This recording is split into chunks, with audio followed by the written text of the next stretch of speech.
各地新地民众最近拢会收到一篇网络文章，内容是写讲有青群人会伫社区大楼附近乌白甲囡仔抱走，引起民众惊吓。经过警方的调查，才发现讲原来是附近工地伫咧施工，工人惊囡仔危险，才想要甲囡仔抱起来。不过这个行为也引起家长的误会啊。一篇社区大楼的广告引起德北地区家长的惊吓。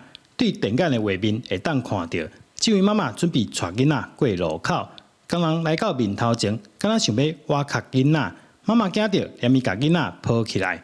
这名工人的行为也引起在地民众讨论。我看得出来他没有恶意啦，但如果他真的碰到小孩的话，可能还是会有点紧张吧。我们人只能在前面进行引导这样。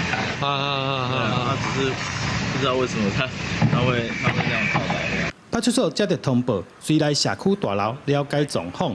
当日暗时，也通知工人到案说明，才发现原来是误会一场。因有造桥施工情形，故道路实施合法交通管制。当时现场一名男性工人于该工地周遭进行出入管制。本案当事人与其孩童路经上址周遭时，该名工人便突然趋前靠近，且在未经过孩童母亲同意下，基于考量孩童安全，便径自抱走孩童。虽然讲工人是好意，不过因为无经过家长同意，就抱囡仔，有涉嫌强制罪的疑虑。目前警方也是将工人移送新竹地检署侦办。记者刘君豪，新竹报道。